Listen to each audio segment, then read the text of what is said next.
गणपति पप्पा Moriya मंगलमूर्ति Moriya. Hello everyone, কি খবৰ? সকলো ভালে কুশলে আছেনে বাৰু?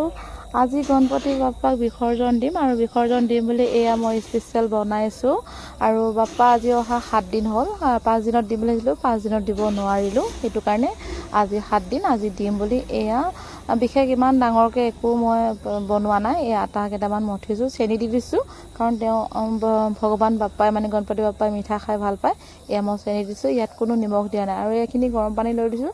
চুব পৰাকৈ গৰম পানীখিনি লৈছোঁ কাৰণ বেছি চুব নোৱাৰাকৈ দিলে মানে মুঠিব নোৱাৰি আৰু অকণমান ঘি দি দিছোঁ। ঘি দিলে মানে সোৱাদটো অলপ বেলেগ হয় আৰু কোমল কোমল বহুত টাইম কোমল হৈ থাকে গৰম পানীয়ে যদি মুঠা হয়। ঠাণ্ডা পানীয়ে মুঠিলে মানে সোনকালে বেয়া হৈ যায়। ফাইনেলি এফালে হৈ গ'ল মোৰ পূৰা। চাওকচোন এইখিনি কিমান ধুনীয়াকৈ মচমচীয়াকৈ পুৰিলোঁ আৰু এয়া এতিয়া মই থৈ দিম। তাৰ আগত বাপ্পাক ইয়াৰ পৰাই মই অৰ্পণ কৰিম। অৰ্পণ কৰাৰ পাছত ঋতুৰাজকো দুখিলামান দি দিম। এইফালে চাওকচোন বাপ্পাৰ শ্ৰীচৰণত মই এয়া অৰ্পণ কৰি দিছোঁ। বাপ্পাক আজি এয়ে মই ভোগ দিছোঁ। প্ৰত্যেক দিনাই বাপ্পাক ভোগ দিব লাগে।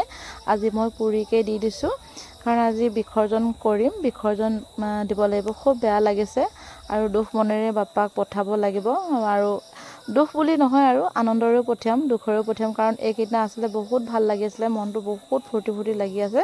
কিন্তু আজি বাপ্পাক বিদায় দিব লাগিব আৰু কি কৰিম কি নকৰিম আপোনালোকক দেখুৱাই থাকিম। এইখিনি থৈ লওঁ আৰু অকলে কৰি আছোঁ কাৰণ ঋতুৰাজ স্কুল গ'লেই, যোৱাৰ পাছত আৰু মই অকলে এইখিনি কৰিবলৈ সুবিধা হৈছে। সি থাকিলে হুলস্থুল কৰি থাকে যে আৰু সিটো চুই থাকিলে বেয়া লাগে ন কামবিলাক কৰিবলৈ। সি নাই কৰি আজৰি কৰি ল'লোঁ আৰু এইখিনি। এইফালে আহি গ'লোঁ বাপ্পাক। এতিয়া বাপ্পাক চিনেমা আমি উঠাব লাগিব আৰু সময় পোৱাৰ লগে লগে ঋতুৰাজ স্কুলত পালেহি। ঋতুৰাজলৈ ৰৈ আছিলোঁ আৰু ঋতুৰাজ আহি গ'ল, ঋতুৰাজৰ ভাইকো আহি গ'ল দিক্ষুৰাজ আৰু দুয়োটাকে লগত লৈ আমি এতিয়া যাব লাগিব। অন্তৰখন বহুত মানে বিষাইছে, মানে মোৰ মনটো বহুত বিষাইছে। আজি 7 দিনকৈ বাপ্পাক একে লগত আছিলোঁ, ইমান ফূৰ্তি ইমান আনন্দত আছিলোঁ ঘৰত। আজি বাপ্পাক বহুত দুখ মনেৰে মানে বিদায় দিব লাগিব আৰু বহুত বেয়া লাগিছে। হ'লেও আৰু 7 দিন থাকিলে বাপ্পাই কি পালে কি নাপালে নাজানো আৰু বহুত হেঁপাহেৰে বহুত হেঁপাহেৰে কৈছিলোঁ। गणपति बाप्पा मोरिया मंगलमूर्ति मोरिया गणपति बाप्पा मोरिया मंगलमूर्ति मोरिया मोरिया मोरिया मैं भैया ले जाऊं मोरिया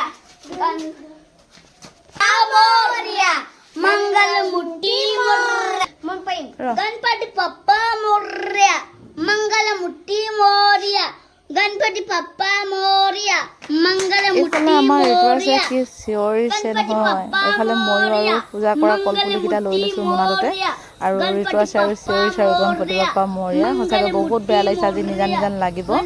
এইকেইদিনা বহুত ভাল লাগিছিলে নিজকে আৰু আজি বহুত মানে নিজান লাগিব আৰু বাপ্পা যাবগৈ আজি।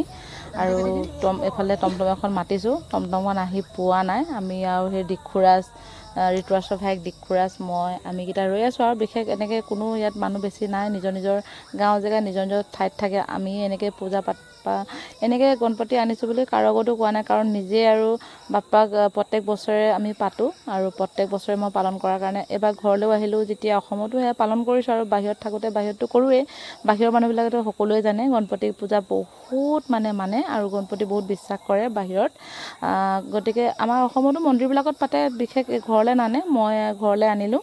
আমাৰ ঋতুৰাজে প্ৰত্যেক বছৰে আমি বাহিৰত থকা মানুহ বাহিৰত পাতা হয় যে সেইটো কাৰণে ঘৰলৈ আনি পিনি ঘৰ স্থাপন কৰিলোঁ। আজি 7 দিন, গতিকে আজি 7 দিনৰ দিনাখন আমি বাপ্পাক বিসৰ্জন দিব লাগিব। এইফালে আৰু দিক্ষুৰাজৰ ভাইকো অকণমান উঠাবলৈ মন গৈছে মূৰত বাপ্পাক উঠাই লৈছে। এইফালে মই লৈ লৈছোঁ। এইফালে ঋতুৰাজ আৰু দিক্ষুৰাজে ৰাস্তাত গাড়ীৰ সেইকাৰণে ৰৈ আছে। আমাৰ ইয়াৰ পৰা অকণমান যাব লাগে।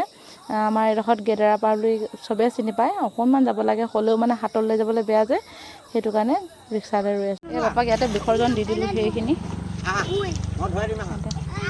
মই বিসৰ্জন দিয়াটো আপোনালোকক নেদেখুৱালোঁ আৰু কাৰণ লাইভ আহি আছিলোঁ যে সেইটো কাৰণে অকণমান ইয়াত দেখুৱাই দিছোঁ। বাপ্পাকো বিসৰ্জন দিলোঁ আৰু সময়ো হ'ল আৰু আপোনালোককো দেখুৱালোঁ আৰু বাই বাই।